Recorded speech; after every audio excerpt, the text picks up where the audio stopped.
Бәріңе сәлем достар, бүгін мен сіздерге 2002 жылы шыққан «Атака пауков» фильмінің қысқаша нұсқасын айтатын боламын.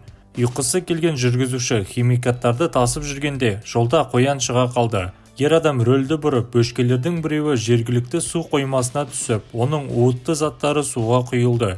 Жақын маңдағы үйден Дошуа деген қарт экзотикалық өрмекші өсіреді.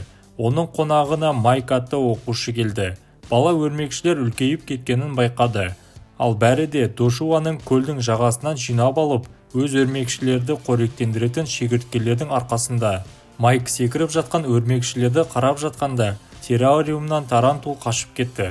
Дошуаның коллекциясының бәрі кругопрядтар болды. Еркектер бір-бірімен бәсекелесіп, ұрғашысына түрлі сыйлықтар әкеледі. Құрттар немесе тышқандар. Ұрғашылары еркектерінен 3 есе үлкен және құрбанының ағзаларын ерітіп, тірі тұрғанда іштен сорып алу үшін уын лақтырады. Майк кеткенде қашып кеткен тарантул иесінің мойнын тістеді. Ер адам үрейленіп барлық өрмекшілерді үркітіп тордан бостандыққа шығарып жіберді. Бір апта өтті. Қалашыққа 10 жыл бұрын қайтыс болған жергілікті шахта иесінің ұлы Крис МакКормик оралды. Ол Глэдис апайының үйіне тоқтады. Майктың анасы, шериф Саманта Паркер химикаттар салынған бөшкені тапты, және оның орынбасары Пит резеңке қолғаппен басын кездейсоқ сүртіп алды. Саманта учаскесіне барар жолда мотоциклшілерге қате жүргізгені үшін айыппұл салды. Тәртіп бұзушылардың арасында оның қызы Эшли де болды. Бред бұл мәселені шешу үшін әкесіне қалашық әкіміне жүгінеді деп қорқытады. Майк Джошуаға қоңырау шалды, бірақ қарт жауап бермейді. Ол және оның фермасы толығымен торға оранған. Кешке мэр Уэйт жергілікті тұрғындарды жылжымайтын мүлкін бір бизнесменге сатуға көндіреді. Қала тұрғындары мэрді әдеттегідей алаяқтық жасап отыр деп күдіктенеді. Мәселе олардың үйлерінің астында орналасқан шахталарда болуы мүмкін. Өлер алдында иесі ол жерден алтын баспана тапқанын айтқан. Жиналысқа Крис қосылып шахтаны сатпайтынын мәлімдеді. Көшеде мэр Кристің әкесін қорлап, сол үшін тұмсығына соққы алды. Саманта бұзақыны тұтқындағандай болды, бірақ бірден босатып жіберді. Эшли шешесі Кристің артына қарап тұрғанын байқады. Түннің ортасында Пит жөндеу жұмыстарын бастады. Ал мысығы өрмекшіні көріп, қабырғадағы тесікке жүгірді. Енді Пит пен әйелі жануарды шығарып алуға тырысады. Бірақ қабырғаның арғы жағында қатты күрестің дыбыстары естілді. Көп ұзамай мысықтың үні өшті. Глэдис жиеніне Самантаға барып, оған өзінің сезімін айтып беруін талап етеді. Пит шерифке қоңырау шалып, мысығын біреу жегеніне шағымданады. Содан кейін әйелі де кетіп қалды. Саманта қызының үнемі бір оқиғаларға түсіп жүргенін алаңдайды да, кез келген жағдайда қолдануға болатын электрошокерді оған табыстайды. Крис рух пен жаза дала гүлдерін жинап, Самантаны кездесуге шақыруға үйіне барды. Майк Джошуаға жүгірді. Оған қалың торлардың арасынан өтуге тура келді. Жігіт өзін қалта компьютерінің камерасына жазады. Қарттың өзі жоқ болды. Оның бәтеңкесі ғана қалды. Сонымен қатар шахтаға апаратын өрмекшілердің іздері байқалды. 8 аяқтылар өздерінің кәдімгі мөлшерлерімен салыстырғанда 5 есе үлкен болған сияқты. Жігіт шахтаға кірерде өзінен алыс емес жерде орасан зор өрмекшіні көрді. Сонымен қатар Крис әкесінің ісін жалғастыруға шешім қабылдады. Ол туннелдерде метан шоғырлануының күшті екенін шахтерлермен талқылайды. Сондықтан оларға сақ болуы керек. Қалаға қайтар жолда ол Майкты алды. Ол өрмекшінің табанын сынығын алып кеткен. Майк жасушалардан шығып шахтаға жайғасқан алыптарды іздестіруі туралы айтып берді. Еркек оған тек қана күлді, ал табанын кактус деп атады. Шахтерлар бұрғылауға кірісті. Кенет шлангтан су төгілмей қалды. Жұмысшы оны аузымен сорғысы келді, бірақ оның орнына бір топ өрмекшілерді сорды. Ал одан кейін оған үлкен банданың бастығы шықты. Майк үйіне оралды және анасына алып өрмекшілер туралы әңгімесін айтып берді. Бірақ Саманта баласының үнемі көріп отырған қорқынышты фильмдерге байланысты қиялы бар екеніне сенімді. Бред әкесінің шахталарда уытты қалдықтарды сақтау үшін пайдаланатынын талқылап жатқанын естіді. Уэйт түйеқұс фермасын ұстайды және құстар қандай да бір себеппен шошып кетті. Мэр қораға дробовикпен жақындады. Бір түйеқұстың табаны ғана қалды. Тағы бірнеше құстарды өрмекшілер жер астына алып кетті. Келесі күні жергілікті радиостанциясының жетекшісі осы түні 4 үй жануарларының жоғалғанын айтады. Бұл өзге ғаламшарлықтың ісі деп болжайды. Эшли Брэдпен және оның достарымен байланыста болады. Оның кір-кір қылықтарынан жалыққан қыз шокер мен жігіттің жұмыртқасына соққы берді. Осы арада ол көліктен түсіп кетті де бірден бұтына жіберіп қойды. Қыз кетіп қалды, ал көкжиекте аяқ-қолын салбыратқан өрмекшілер көрінді. Брэд бірден қашу үшін мотоциклге отырды, ал оның достарына өрмекшілер шабуыл жасады. Құбыжықтар тым жылдам жүреді, оларда мотоциклден де қашуға болмайды. Ақырында тек Брэд қалды. Секіргіштердің бірінен ол тіпті екі аяғын айқастырып құтыла алды. Оның бақытына қарай өрмекшілер прицепі бар фураға ауысты. Оның апаты байланыс желісінің тірегін бұзып, өрмекшілермен бірге жарылуына әкеп соқты. Бірақ та сонымен бірге қалада байланыс жоғалды. Брэдке босаңсуға ерте еді, себебі барлық секірушілер жойылған жоқ. Ол шахтада жасырынуды көздеді. Үй жануарларының арасынан келесі құрбан болған Глэдистің күшігі болды. Әйел шахтаға апаратын жертөлесінен тесік тапты. Ол жақта оны алып өрмекшілер күтіп тұрды. Крис оның артынан түсіп тағы бір үлкен табанды тапты. Бұл енді анық кактус емес. Ер адам табылған табысты көрсету үшін Майктың үйіне аттанды. Бала сол табанын жоғалтқан өрмекшінің мөлшерін есептеп шықты. Мүмкін Глэдис әлі тірі шығар. Оны әзірге ұрғашысына сыйлық ретінде орап қоюы мүмкін. Сонымен қатар Эшлидің терезесіне тағы бір өрмекші кірді. Ол қызға шабуыл жасап, тормен қаптай бастады. Крис айқайға жүгірді, сөйтіп қызды табуретканың көмегімен қағып алуға тырысады. Бірақ тағы бір сәттен кейін Эшли сияқты ол да қақпанға түсті.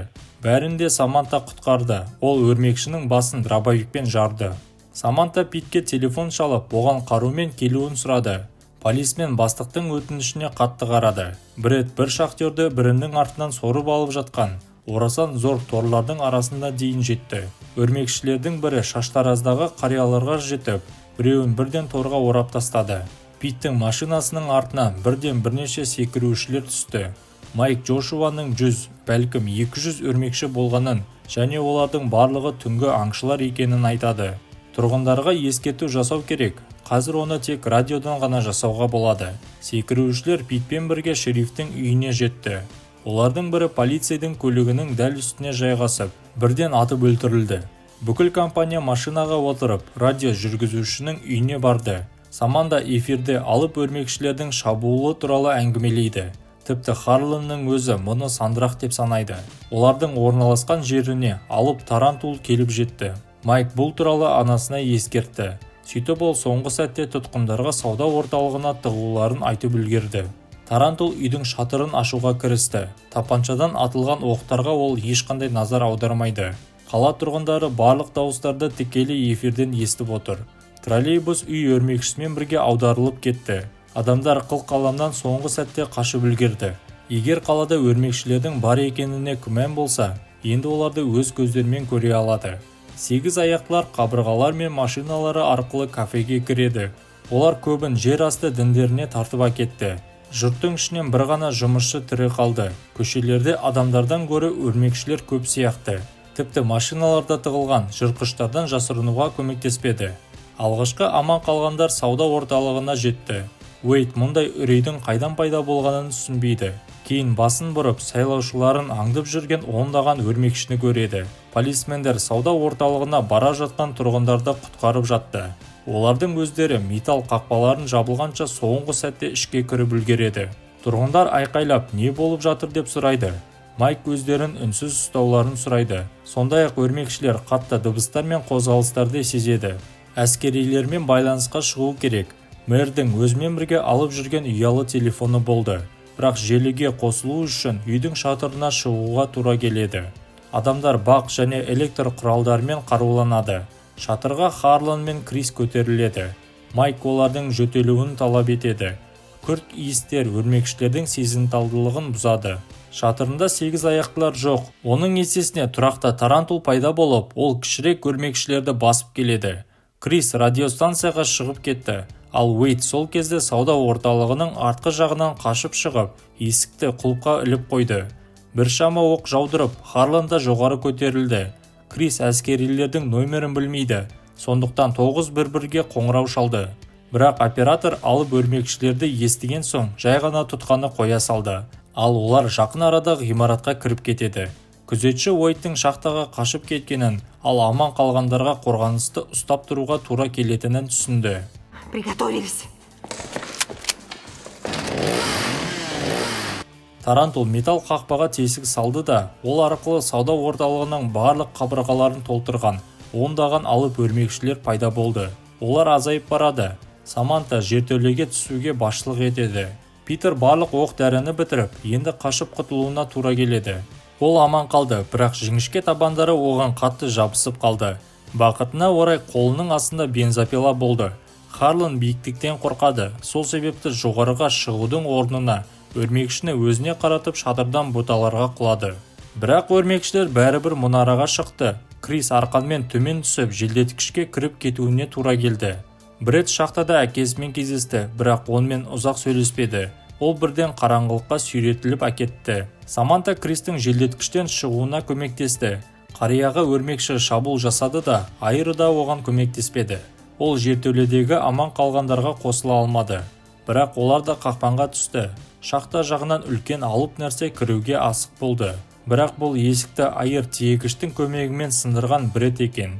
Крис шахтаның қалай жұмыс істегенін біледі, және бәрін осы жерден шығаруға тырысады. Көп ұзамай ол метанды сезді. Отқа аса сақ болуы керек. Алда келе жатқан сауда орталығының күзетшісін өрмекші сүйреп әкетті. Бірақ оны қайтара алмайды, өйткені оқ атуға тыйым салынды.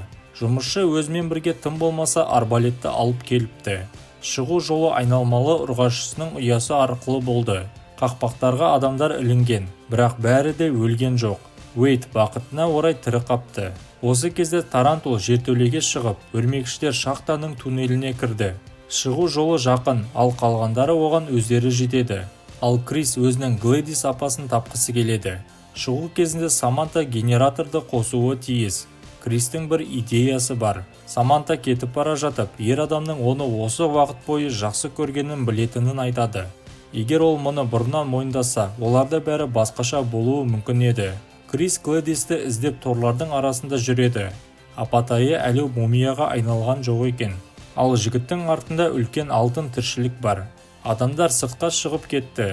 Ал Глэдистің өмірін оның темекісі құртуға аз қалды. Оған және оның жиеніне алып ұрғашысы шықты. Атуға болмайды, сол себепті Крис тұмсығына духи шашып жіберді.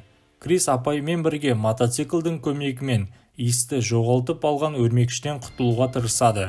Ұрғашысының артынан кіші өрмекшілер жүрді. Саманта қызына сыйлаған шокердің көмегімен генераторды іске қосты. Тоқ жарылған шамға дейін жетіп, ұшқын метанның жарылуына әкеп соқты. Ол барлық өрмекшілерді, соның ішінде алып ұрғашыны да өртеп тастады. Крис апайымен бірге туннелден соңғы сәтте ұшып шықты. Шахтамен бірге мэрге тиесілі сауда орталығы да әуеге ұшты. Кенет полицейлер мен өрт сөндірушілер көрші қаладан бірге келді. Олар Харланд шоуының жанкүйері болып шықты. Сондықтан бірден көмекке келді. Ал Пит химикаттармен байланыста болғаннан кейін тақыр басында шаш өсе бастады. Харлан эфирін аяқтады. Қалаға бәрібір оның айтуынша өзге ғаламшарлықтар шабуыл жасағанын қорытындылай кетті. Бірақ ең бастысы ол өзі аман қалды. Осымен фильм аяқталды достар. Сіздермен болған кино шолу арнасы келесіде кездескенше.